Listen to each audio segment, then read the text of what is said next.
amigos ouvintes da Divulgar. Tudo bem? Todo mundo tranquilo? Todo mundo feliz? Então, hoje nós vamos estudar, fazer a reflexão bem bacana, porque ela fala do nosso evangelho, né? E aí, ela está na revista Reformador, julho de 2014, nas páginas 28 à página 30. Olha que título: Meu Querido Evangelho, de Mário Frigeri. Dizemos que o cristianismo, tal qual saiu da boca de Jesus, mas apenas tal qual saiu, é invulnerável, porque é a lei de Deus. Palavras de Allan Kardec. E dando início à nossa reflexão, Mário começa assim: sempre que apanho o Evangelho segundo o Espiritismo para as minhas leituras e meditações diárias, lembro-me de um fato surpreendente que nos revela a maneira como ele foi elaborado na vila de Ségou, para onde Allan Kardec se retirou a trabalho. Uma jovem de Lyon, de passagem por Paris, resolveu fazer uma visita de cortesia ao codificador da doutrina espírita, e ela era dotada de segunda vista, fenômeno pela qual seu portador consegue perceber em estado de vigília fatos que ocorrem à distância e outros acontecimentos na esfera espiritual. Ela foi recebida gentilmente pela senhora de Allan Kardec, a qual, tomando conhecimento do precioso dom mediúnico da visitante, perguntou-lhe, dada a ausência de seu esposo, se ela não poderia transportar-se em espírito até onde ele se encontrava para vê-lo. E a mocinha se recolheu por um instante em silêncio e passou a descrever o que via. Que viu a visitante. Via Kardec num aposento muito iluminado, no pavimento térreo, onde havia 3 casas circundadas por jardins, árvores e flores. E havia muita calma e tranquilidade. Kardec estava trabalhando, sentado próximo a uma janela. Encontrava-se cercado por uma multidão de espíritos que o inspiravam. Um deles parecia superior aos demais, recebendo de todos eles deferências. A senhora Kardec, surpresa com a descrição, perguntou-lhe se ela poderia perceber a natureza do trabalho com o qual se ocupava seu marido. Aí a jovem clarividente pediu um momento e em seguida disse que via um espírito segurando um livro de grandes proporções. Ele o abre e lhe mostra o que estava escrito, e ela lê: Evangelho. Kardec mais tarde confirmou tudo quanto a jovem vidente dissera, desde a descrição precisa do ambiente e da peça onde se acomodara para seus escritos, até a obra que estava elaborando em segredo sobre o Evangelho de Jesus. E via nesse jogo sutil de circunstâncias fortuitas a prova do interesse dos espíritos por ajudar aquele trabalho. Gente, vocês já perceberam que a nossa reflexão de hoje é contando uma historinha interessante, verdadeira e real sobre o que aconteceu quando Kardec estava escrevendo o Evangelho segundo, recebendo as informações da espiritualidade, o conteúdo do livro Evangelho segundo o Espiritismo. É riquíssima essa reflexão de conhecimento, dando continuidade. Esse notável acontecimento consta do apêndice que encerra o livro Obras Póstumas, de Allan Kardec, editado pela FEB. Né? E vou tentar agora descrever como vejo essa obra monumental da codificação espírita. Empregando 4 palavras da língua portuguesa, que aprecio muito, 3 delas um pouco desconhecidas, porque de uso raro na linguagem habitual dos nossos escritores. A primeira é Abessana. Talvez o leitor ainda não a conheça, porque é um termo de uso antigo, mas é linda. A bessana é o primeiro sulco que o lavrador abre no solo com o arado para servir de guia aos demais. Sem ela, a aradura ficaria confusa e improdutiva. Olha, espiritismo também é cultura. Essa é a impressão inicial que tenho do Evangelho segundo o Espiritismo. Uma profunda e retilínea abscena. Abessana. A palavra correta é abessana. Ou seja, um paradigma central das máximas morais do Cristo que orienta o cultivador desse solo fertilíssimo e o conduz a uma copiosa colheita no campo religioso e espiritual, com abençoada aplicação na área social. A segunda palavra é repristinar. Repristinar. É um verbo muito charmoso e nobre e significa, no seu sentido mais amplo, restaurar o aspecto ou a forma primitiva de alguma coisa, despojando-a de tudo o que lhe foi eventualmente acrescentado.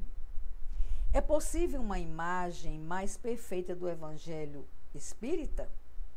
Ele repristina o Evangelho do Cristo, restaurando-o em seu primitivo esplendor, sem as interpelações, os dogmas e os penduricalhos tendenciosos que lhe foram acrescidos através dos tempos e que o deixaram deformado à luz de uma consciência genuinamente cristã. A experiência do instrutor Metelo.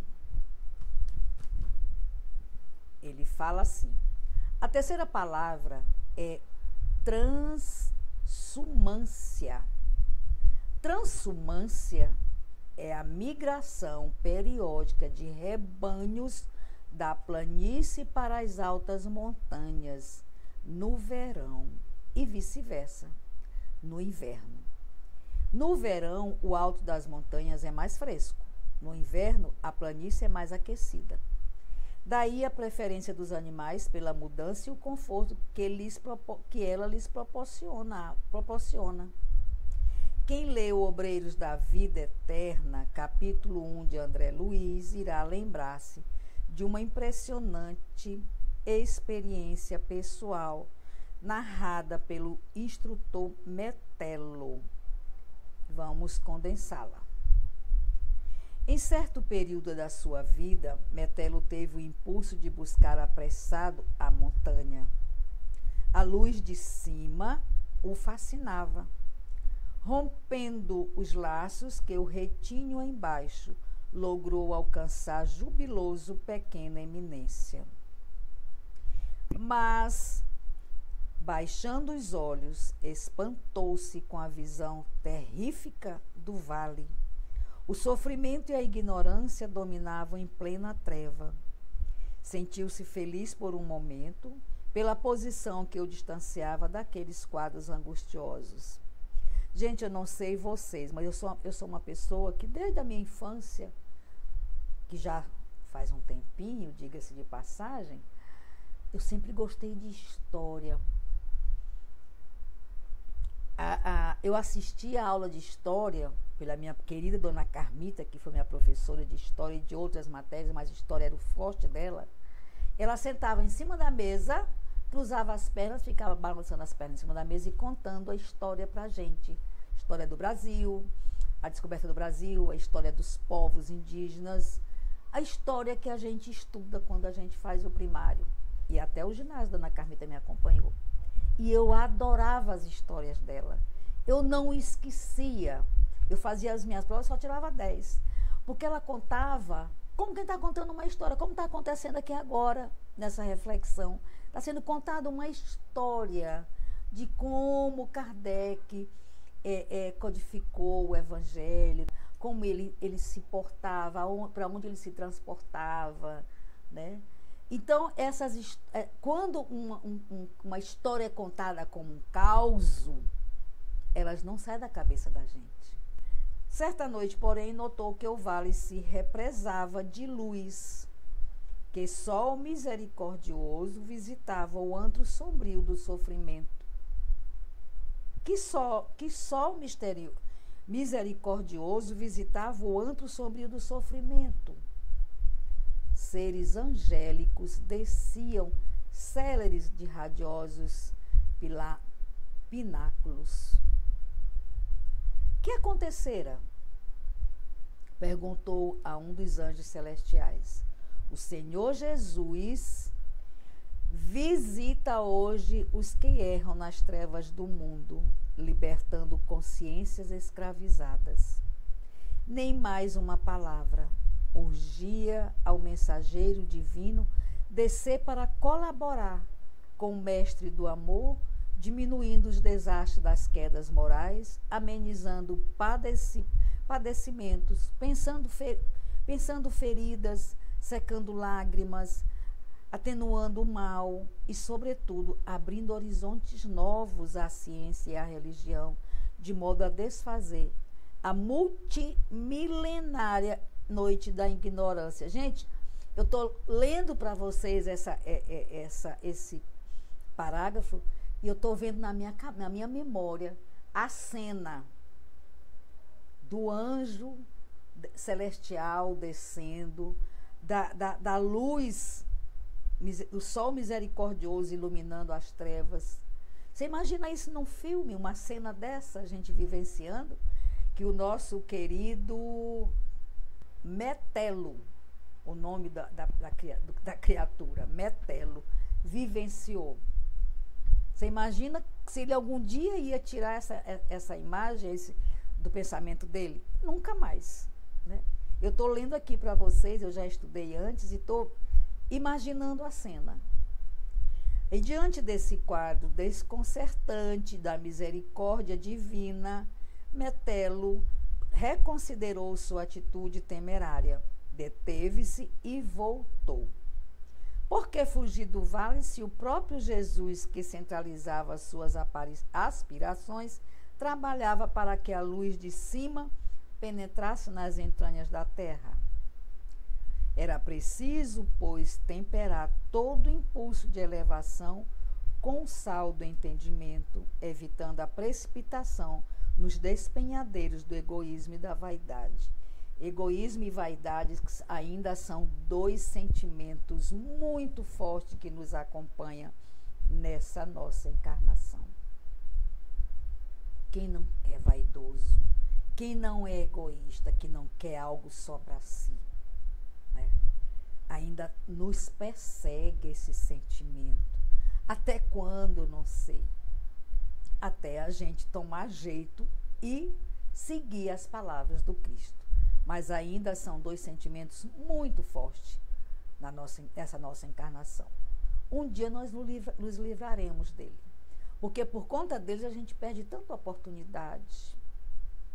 A gente perde a oportunidade de ser feliz, a gente perde a oportunidade de ampliar os nossos conhecimentos, a gente perde a oportunidade de ganhar novos amigos, a gente perde a oportunidade, até no nosso trabalho mesmo, quando a gente é muito egoísta, quando a gente tem muita vaidade, que a gente não tem a humildade de pedir desculpa, de pedir, me orienta que eu não estou sabendo fazer isso aqui, a gente às vezes perde até o emprego. Você vê como é um malefício muito grande, muito forte, esses dois sentimentos na gente, que ainda a gente ainda insiste em mantê-los conosco. Precisamos refletir sobre esses dois sentimentos, nos livrarmos dele. Egoísmo e a vaidade, que andam assim, ó, lado a lado. Continuando. É assim que me sinto quando mergulho o coração na obra religiosa de Kardec. Palavras do autor. É como se numa humana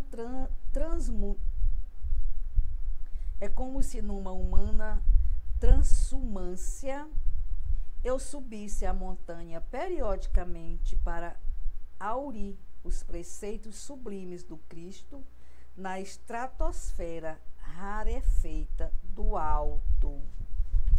E depois descesse a atmosfera pesada da planície para vivenciá-los entre meus irmãos em humanidade. A quarta palavra é sublimação. Vamos recordar quais foram as palavras?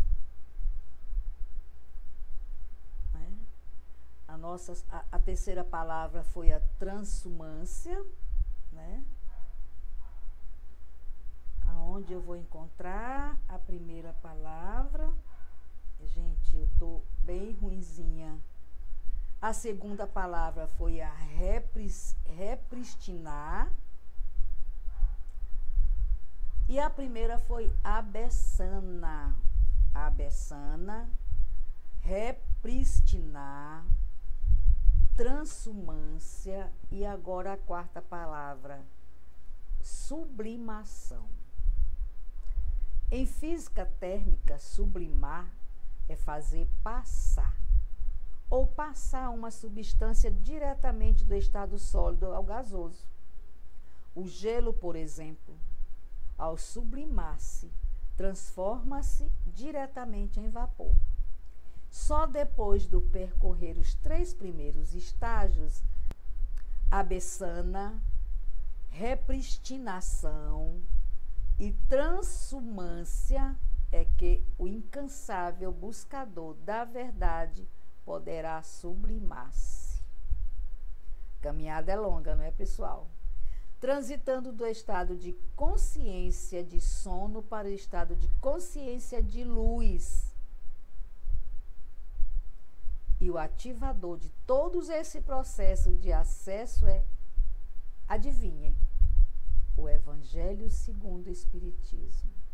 Então, só recordando, depois que a gente percorre os 3 estágios, abessana, repristinação e transumância, é que a gente alcança a sublimação.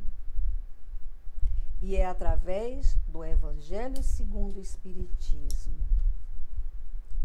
A obra que tem o condão de emparaizar, tornar-se paraíso a nossa alma. Emparaizar, sim. E eu adoro esse verbo também. Maravilhoso essa nossa reflexão de hoje. Maravilhosa. Nós vamos reviver rapidamente o que significa abessana. Abessana é um sulco que o lavrador abre no solo com o arado para servir de guia aos demais. Sem ela, a aradura ficaria confusa e improdutiva. A palavra repristinar é um verbo charmoso e nobre que significa, do seu sentido mais amplo, restaurar o aspecto ou a forma primitiva de alguma coisa, despojando-a de tudo que lhe foi eventualmente acrescentado.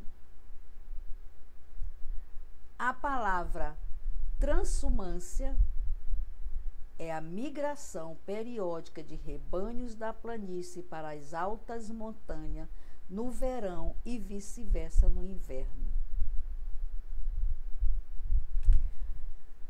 E a palavra sublimação, que é a última das 4 palavras, para a gente chegar a ativar o processo de ascende, de ascense, é isso.